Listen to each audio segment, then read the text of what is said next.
के study YouTube channel पर आपका स्वागत है। और ये मंजिल बड़ी जिद्दी होती है, ये मंजिल बड़ी जिद्दी होती है, हासिल कहाँ नसीब से होती है, मगर वहाँ तूफान भी हार जाते हैं जहाँ कश्तियाँ जिद पर अड़ी होती हैं। तो मोटिवेशनल कोर्स स्टार्ट आपका हुआ और धैर्य बनाए रखिए। आप लोग जो आपकी परीक्षाएं हैं वो नियमित रूप से होती रहेंगी। जरा अगर इस बात को ध्यान दीजिए, आपका कभी पढ़ाई में मन न लगे, क्योंकि मौसम ऐसा चल रहा है, आपका कभी पढ़ाई में मन न लगे तो जरा उन माँ बाप के चेहरे को याद कीजिए जो इस तपिश में, इस गर्मी में सारी चीजें छोड़कर आपके फ्यूचर की प्लानिंग के लिए वो अपने आप को एक प्रकार से न्यौछावर कर दे रहे हैं। उनके चेहरों को ध्यान रखिए कि किस तरीके से पिताजी और किस तरीके से माँ सारी चीजें छोड़ करके अपने बेटे और बेटियों के कैरियर के प्रति पूरा ध्यान दे रही हैं, पूरा समर्पित हो जा रही हैं। कुछ भी उनको करना पड़े लेकिन आपके भविष्य के लिए वो सारी चीजें कर रही हैं। तो आप कोशिश नहीं करोगे, आप उनके सपनों को साकार नहीं करोगे क्या? जरा खुद से अपने बाप को बात करके देखिएगा कि वो मंजर भी आना चाहिए, वो मंजर भी आना चाहिए कि माँ बाप भी एकदम अच्छे से कह सकें, एकदम मन से कह सकें, और जहाँ पे आप रहते हैं ना वहां भी ये कह सकें हमारा बेटा या बेटी आज इस मुकाम पर पहुंच गए हैं। तो ये सब चीजें ध्यान रखिए। और कुछ भी हो जाए, हमको एक सीट चाहिए, एक सिलेक्शन लेना है, सारी सीटों पर ध्यान नहीं देना है, सिर्फ आपको एक ही तो चाहिए। तो कोई भी हो, कंपटीशन चाहे जितना बड़ा हो, आपको फोकस अपने आप पर करना है। तो आइए स्टार्ट करते हैं। हाल ही में भारत सरकार ने किस देश में स्थित सितवे बंदरगाह के परिचालन अधिकार हासिल किए हैं? ये क्वेश्चन आपका यूपीएससी में कालादान मल्टी मॉडल प्रोजेक्ट, ये आईएएस के एग्जाम में पूछा जा चुका क्वेश्चन है। आज इसको देखिए आप लोग।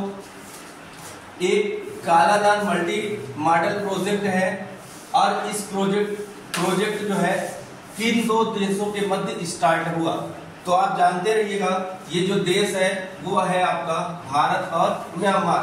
तो म्यांमार जो है यहीं पर आप सितवे बंदरगाह का परिचालन का अधिकार वो म्यांमार को मिला। म्यांमार आपका जो कंट्री है उसको सितवे बंदरगाह के परिचालन का अधिकार मिला। और ये जो म्यांमार है ना, ये रखाइन प्रांत में स्थित है और रखाइन प्रांत में ही क्या आपका है, सितवे बंदरगाह है। आगे देख लेते हैं कि इसका उद्देश्य क्या था। कालादान मल्टी मॉडल प्रोजेक्ट, देखिए कोई भी चीजें जब लॉन्च होती है कुछ ना कुछ उसके पीछे रीजन रहता होगा। और उद्देश्य इसका क्या है? यह उद्देश्य इसका नॉर्थ ईस्ट इंडिया का जो स्टेट है ना उसको पूरे भारत से कनेक्ट करना है, पूरे भारत से कनेक्ट करना है।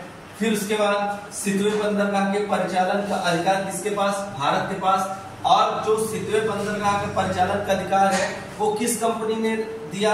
आईपीजीएल। जरा एक बात ध्यान से सुन लीजिए, ये इसको रिपीट जितनी बार करेंगे आप जरूर, कम से कम कोई भी सब्जेक्ट आप पढ़ रहे हैं कम से कम 3 बार रिवीजन जरूर करें। अगर रिवीजन नहीं करेंगे चीजें गायब होती चली जाएंगी। तो आइए, भारत के पास जो है उस कंपनी का नाम आईपीजीएल है और उसका फुल फॉर्म है आपका Indian port global limited. Full form है आपका इंडियन पोर्ट ग्लोबल और लिमिटेड। ये जानते रहिएगा, ये कई बार पूछ लेता है कि भारत के उस कंपनी का नाम क्या है जो बंदरगाह के परिचालन का अधिकार रखती है? तो उसका नाम है इंडियन पोर्ट ग्लोबल और लिमिटेड। फिर बात करते हैं सितवे बंदरगाह। सितवे बंदरगाह जो है विदेश में भारत का दूसरा बंदरगाह है। विदेश में भारत का दूसरा बंदरगाह का नाम क्या है? सितवे बंदरगाह है। तो पूछा जा सकता है कि विदेश में भारत का पहला बंदरगाह कहां पर है? ईरान है। और उस बंदरगाह का नाम क्या है आपका? चाबहार बंदरगाह है। उस बंदरगाह का नाम क्या है? चाबहार बंदरगाह है। उसके बाद कोलकाता से पहली बार सितवे बंदरगाह पर मालवाहक जहाज भेजा गया, उसका नाम क्या है?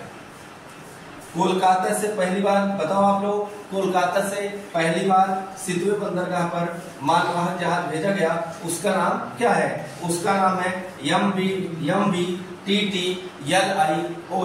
ये नाम याद रखिएगा, ये नाम आप याद रखिएगा।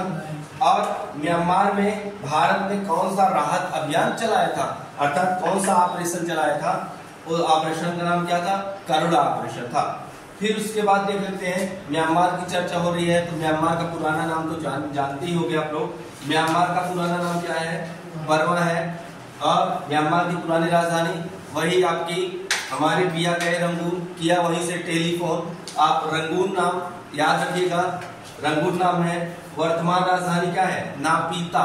किसी किताब में आपको नापीते भी मिलेगा, याद रखिएगा। नापीता या नापीते दोनों चीजें सही है। यहाँ की मुद्रा का नाम क्या है? यहाँ की मुद्रा का नाम क्या आता है? उसके बाद यहाँ पे कौन सी पर्वतमाला है? अराक्योमाला है और इरावती है।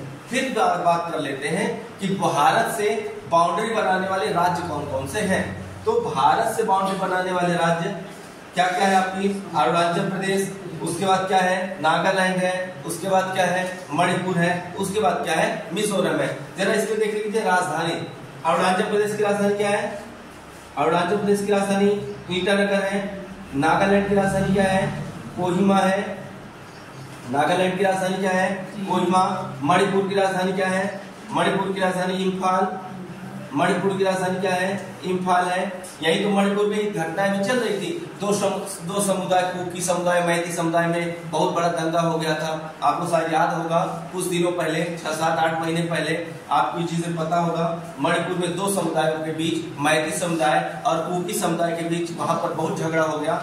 और मैती समुदाय और कुकी समुदाय, कुछ समुदाय वहां पर ऐसे हैं ना जो पर्वतीय क्षेत्रों में रहते हैं, और वो कहते हैं कि हमको इस कैटेगरी का दर्जा दिया जाए, अर्थात हमको एससी में शामिल किया जाए और हमको सारी सुविधाएं प्रोवाइड कराई जाए, क्योंकि हम ऐसी जगह पर रहते हैं जहां पर कोई मूलभूत सुविधाएं ही नहीं है।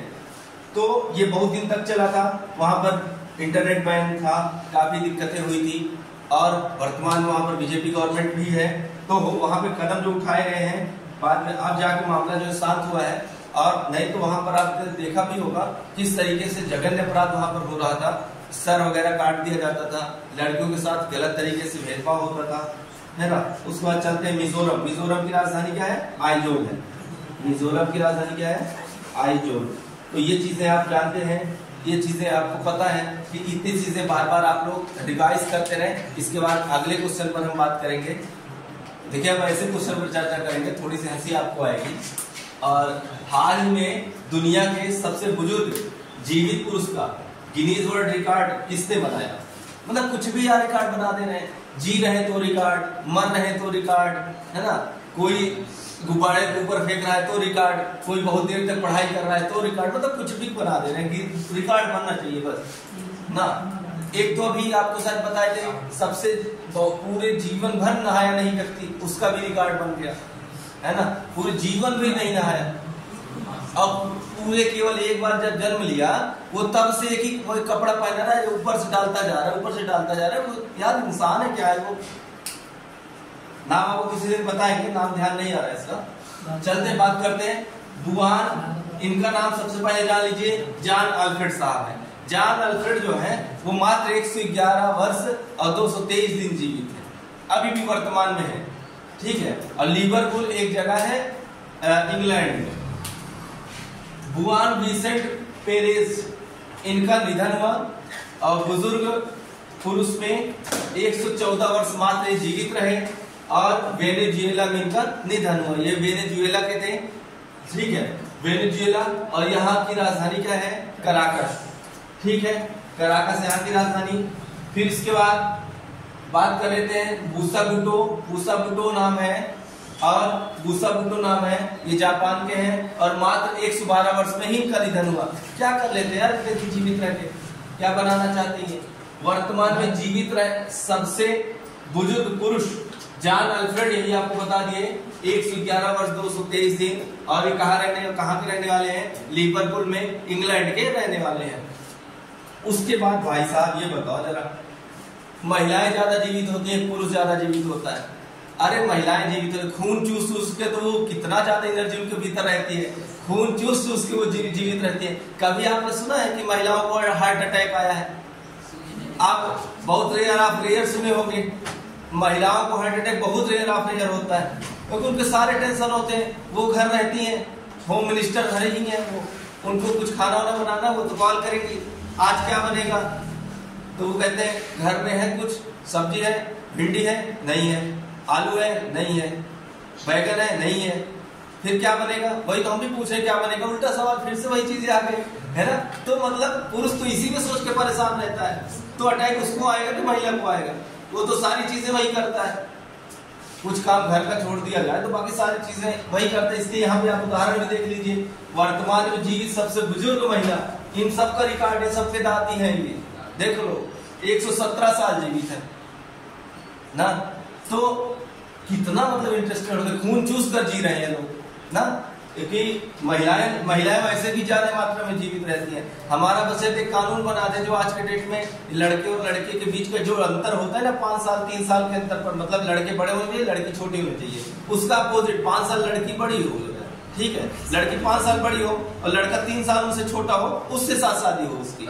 जो ये महिलाएं और आज के समय में कुछ लोग के भीतर है भी ये चीजें, आज के समाज में भी है, ये बहुत अच्छी बात है, हम तो उसके सपोर्टर हैं, हम तो उसके सपोर्टर हैं। ध्यान रखिएगा ये चीजें आप लोग।